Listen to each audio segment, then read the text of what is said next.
Glória a Deus, vamos ler Atos capítulo 24. 5 dias depois, desceu o sumo sacerdote Ananias com alguns anciãos e com certo orador chamado Tértulo, os quais apresentaram ao governador Libelo contra Paulo. Sendo este chamado, passou Tértulo a acusá-lo, dizendo: Excelentíssimo Félix, tendo nós por teu intermédio gozado de paz perene, e também por teu providente cuidado se terem feito notáveis reformas em benefício deste povo, sempre e por toda parte reconhecemos isto com toda gratidão. Entretanto, para não te deter por longo tempo, eu rogo-te que, de conformidade com a tua clemência, nos atendas por um pouco, porque tendo nós verificado que este homem, falando sobre Paulo, é uma peste e promove sedições entre os judeus esparsos por todo o mundo, sendo também o principal agitador da seita dos nazarenos, o qual também tentou profanar o templo. Nós o prendemos com o intuito de julgá-lo segundo a nossa lei.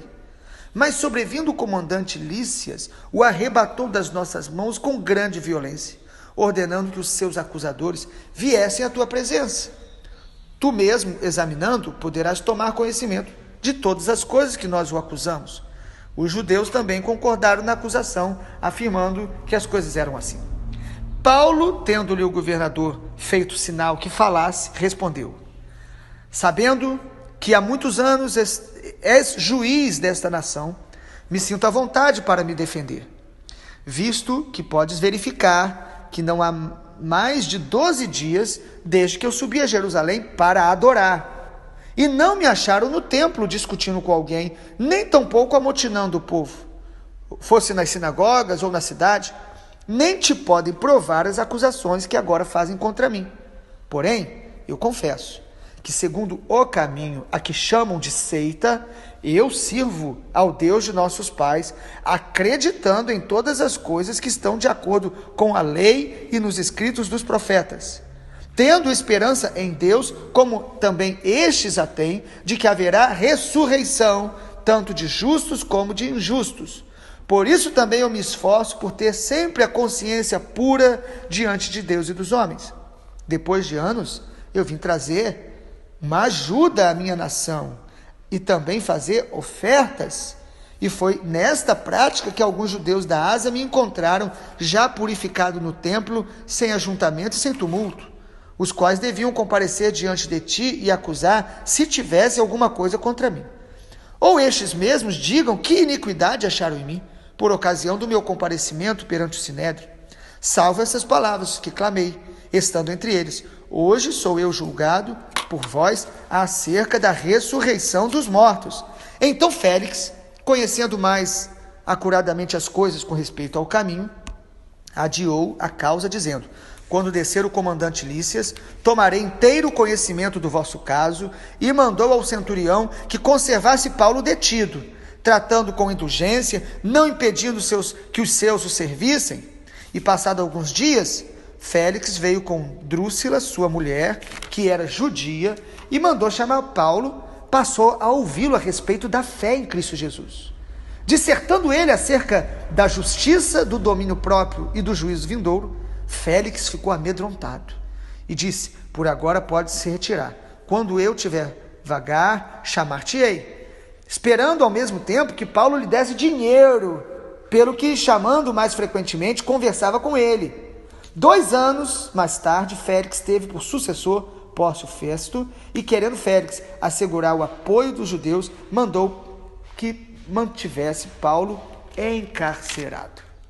A palavra de hoje é vencendo as acusações. Como lidar com acusações?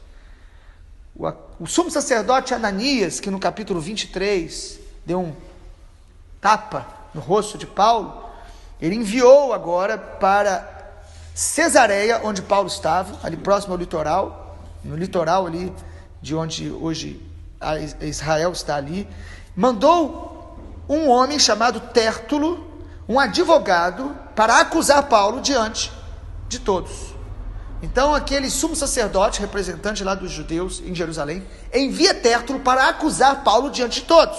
E a acusação foi séria, 3 acusações. Primeiro, acusou ele de ser um agitador político. Versículo 4 e 5, pode perceber, fala assim, olha, ele está fazendo muitas confusões, promove algumas divisões, chamou ele de peste. Então, já provocando ali o Félix, aquele governador ali, o responsável ali do Império Romano, falando, ó, ele é um perigo para a ordem pública. Segunda acusação, dele ser um líder de uma seita, no capítulo 5, ou melhor, no versículo 5, na parte B, fala, olha, ele é o principal líder, agitador da seita dos nazarenos. Ele chama ele de um líder, o principal agitador, ele é o pior daqueles lá, ele traz confusão, acusação contra Paulo. E a terceira acusação, também séria, foi que ele profanou o templo, versículo 6 até o 9 do capítulo 24, mostra aí, olha, ele entrou lá no templo de maneira impura, nós o prendemos para julgá-lo. No versículo 9 ele fala, os judeus concordaram também com essa acusação, ou seja, os judeus que estavam ali falaram, é isso mesmo, ele fez isso mesmo. Versículo 6 deixa claro, ele tentou profanar o templo. Lembra que acusaram ele porque viram uma pessoa que não era judeu, acharam que ele estava ali de alguma maneira contaminando. E como que Paulo se defende? A partir do versículo 10, Paulo ele tem a liberdade de se defender. Nós precisamos esperar e com paciência saber a hora de falar, com sabedoria, com prudência. É interessante que o advogado dos judeus, ele é super habilidoso nas palavras, ele tenta manipular o Félix, ele elogia todo tipo de bajulação. O apóstolo Paulo não, a partir do versículo 10, ele é educado, ele fala, olha, eu sei que eu sinto minha vontade de me defender, porque você há muitos anos julga essa nação, você conhece a situação nossa. O advogado lá dos judeus, o Tértulo, ele já chega e diz assim, olha, a nossa nação tem muita gratidão, você tem trazido muita paz, e não era bem assim não era bem isso. E Paulo se defende de algumas maneiras muito interessantes. Primeiro, ele nega as 2 acusações que eram mentirosas contra ele, ele nega. Ele fala assim, olha, eu não agitei nada, não sou nenhum agitador, eu estou aqui há pouco tempo em Jerusalém, eu vim aqui adorar e não profanei o templo. Inclusive, os que estavam com ele fizeram o voto de purificação. Ele nega claramente, ele deixa claro, olha, essas coisas aqui eu não fiz. Mas em segundo lugar, Paulo não apenas faz isso, Paulo também se defende confirmando que ele realmente pertence a Jesus. Ele fala, mas uma coisa é verdade, eu sou do caminho. A expressão que aparece em Atos, que Lucas usa muito, que escreveu Atos, em Atos 24, versículo 14, ele fala, olha, eu confesso que segundo o caminho, que chamam de seita, eu sirvo ao Deus dos meus pais, eu sirvo ao caminho. Eu estou mesmo comprometido com o Evangelho. Ele não nega o Senhor, ele é educado, ele não ofende os seus agressores, ele não tenta se defender acusando outros, ele apenas nega 2 acusações e assume uma, ele diz, eu sou do caminho. E ele é interessante que ele diz, olha, o caminho que eu sigo, ele nem fala diretamente de Jesus aqui, ele fala, o caminho que eu sigo com consciência pura, eu sigo a lei e os profetas, ou seja, não é uma novidade, eu estou sendo coerente com as escrituras que nós cremos, com a palavra que nós lemos como judeus. Ele tinha consciência que o Evangelho não é uma nova religião à parte, mas o Evangelho é a revelação plena do que Deus começou a revelar na antiga aliança, no Primeiro Testamento.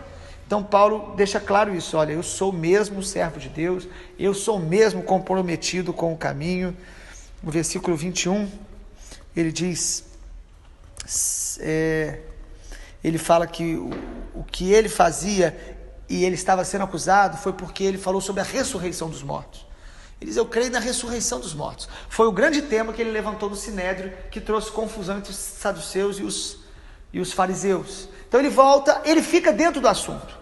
Amado Paulo, então, ele ele não esbraveja, ele não mente, ele não nega a sua fé, ele se defende das acusações, mantendo a sua postura em Deus, em paz com Deus, confiando no Senhor. Amado, quem nos defende é o Senhor. A Bíblia diz: quem atentará acusação contra os eleitos de Deus? É Deus quem nos justifica.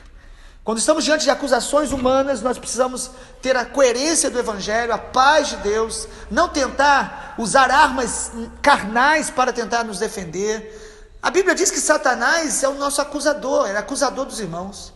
Nós temos que tomar cuidado para não estar acusando pessoas também, porque às vezes quando a gente lê um texto ou um tema como esse, a gente pensa sempre em estar no lado da vítima, mas às vezes nós estamos acusando pessoas, e quem é acusador é Satanás. Mas como nós nos defendemos das acusações? Paulo nos ensina. Nós precisamos manter a nossa postura, a convicção de quem nós somos, não negar a nossa fé, mas não precisamos agredir pessoas com palavras, ofender pessoas na nossa carne, mesmo quando nós estamos certos. Porque às vezes, por estarmos certos, estarmos servindo a Deus, quando alguém se levanta contra nós, nós achamos que tudo que a gente falar e fizer, Deus está do nosso lado. Não, amado. Deus está do lado da verdade. Deus está do lado do que é justo. Então não é porque você tem um nome de evangélico, ou é pastor, ou seja o que for, Deus está do meu lado. Amado, Deus está do lado da palavra dele, da verdade dele. E se você está sendo acusado de maneira injusta por algo, faça a sua defesa da maneira coerente do evangelho. Confie na graça de Deus, na força de Deus, na intervenção de Deus. Paulo é um homem tão lúcido, tão cheio da graça de Deus para se defender, que o que ocorre mais à frente, que o Félix busca ouvi-lo e traz a esposa junto. A partir do versículo 22, Félix, que conhecia um pouco acerca do caminho, adiou a causa, ele não quis julgar a situação, e trouxe a esposa dele, irmãos, versículo 24. Passado alguns dias, ele veio com Drúxila, sua mulher, que era judia, e mandou chamar o Paulo para ouvi-lo a respeito da fé em Cristo Jesus. A maneira que nós nos defendemos vai transmitir às pessoas a paz que nós temos dentro da gente. Porque, amado, você mostra quem você é na hora da pressão. Eu só conheço que tipo de chá uma pessoa é quando ela está dentro da água fervendo. Paulo estava ali, mas a paz que exalava dele, a convicção de quem ele era, fez com que um governador trouxesse a sua esposa para ouvir um pouco mais. Nós não sabemos se ele queria apenas julgar, mas ele estava atento, tão atento, e o que Paulo fez diante dele? Pregou o evangelho. Paulo ali não fez um papel de vítima, não ficou ali, por favor, não cedeu ao suborno, porque o texto mostra que o governador queria algum dinheiro. Olha só, rapaz, você me dá um dinheiro aí. Amado, como que o poder político e como que o dinheiro corrompe as pessoas e leva as pessoas a motivações erradas e a estar comprometendo o seu caráter, comprometendo a sua dignidade, por causa de dinheiro, de poder, de manipulação. E Paulo não cede. Ele estava preso, ele tinha a liberdade de ser visitado, as pessoas levavam coisas para eles, e você vê um Paulo cheio do Espírito Santo, e na oportunidade que ele tem diante do governador, ele não fala assim: dá um jeito lá para mim, olha, vou arrumar alguma coisa. Não, ele prega o evangelho, porque nós vivemos pelo evangelho, para o evangelho. Ele está mais preocupado que o Félix seja liberto dos pecados do que ele seja livre da prisão. Ele está mais interessado na libertação daquele homem do que na libertação geográfica, física dele. Esses são os que são cheios do Espírito Santo. Os nossos valores não são aqui da terra, amado. Nós precisamos ser homens mais conscientes da eternidade, do céu. Vivendo não aqui para a terra, mas vivendo para o reino dos céus. E Paulo prega o evangelho puro. Ele não diz assim: olha, se você se converter, Félix, tudo vai dar certo, Deus vai te abençoar, você vai tomar o lugar do imperador. Não. Sabe o que ele prega? O evangelho? Ele fala sobre justiça de Deus, domínio próprio e juízo vindouro. Você pregaria isso para o governador? A gente não prega isso hoje nem para a igreja. Mas esse é o evangelho. Paulo diz: olha, a justiça de Deus, Deus é justo, Ele é justo. Fala isso para os políticos, os governantes, não só para eles, para nós, sociedade. a ser justo no dia a dia, nas pequenas coisas, em pagar os nossos impostos, mesmo diante de um governo corrupto, ser justo com as pessoas, amando as pessoas, ser justo com alguém que é injusto conosco, porque a justiça que nasce de dentro de nós, ela é fruto do conhecimento de Deus e do reino de Deus em nós. Não é porque alguém merece, mas é porque o reino está em mim, e o reino de Deus é justiça, paz e alegria no Espírito Santo. E Ele está dentro de nós, se é que nós estamos rendidos a Jesus. Se estivermos rendidos a Jesus, o reino está em nós e Ele vai se manifestar através de nós. Paulo prega sobre a justiça. Deus é justo. Paulo prega sobre domínio próprio. O Deus que é justo e que nos justifica, porque a justiça de Jesus é que nos torna justos, o sangue de Jesus é que nos torna aceitáveis, não é a nossa justiça humana. Nós praticamos a justiça, mas inspirado pela justiça de Jesus. Este Deus que nos justifica, Ele também nos transforma. Ele fala sobre o fruto do Espírito, domínio próprio. E a história diz que esse Félix, esse casamento era o terceiro casamento, ou seja, uma pessoa que não tinha valores, não tinha o entendimento da pureza que é viver para um casamento, que esse é o propósito de Deus, para o casamento. E Paulo fala para ele sobre domínio próprio. Olha, o Evangelho é domínio próprio. Jesus transforma a gente. Jesus não veio para nos salvar apenas para nos levar ao céu. Jesus veio para nos transformar aqui na terra, nos santificar aqui na terra. Domínio próprio. E Paulo prega sobre o juízo vindouro. Qual foi a última vez que você ouviu uma pregação sobre o juízo final? Não se fala mais disso. Porque a sociedade hoje brinca com isso. As pessoas não querem pensar nisso, mas o Evangelho, ele anuncia um dia do juízo que será sobre todos. Justos e injustos comparecerão diante do Senhor. A Bíblia diz que todos vão comparecer diante do tribunal de Cristo. Deus vai nos julgar de acordo com aquilo que nós cremos e fizemos com relação ao Senhor Jesus. O julgamento será com relação ao Senhor Jesus em nossa vida.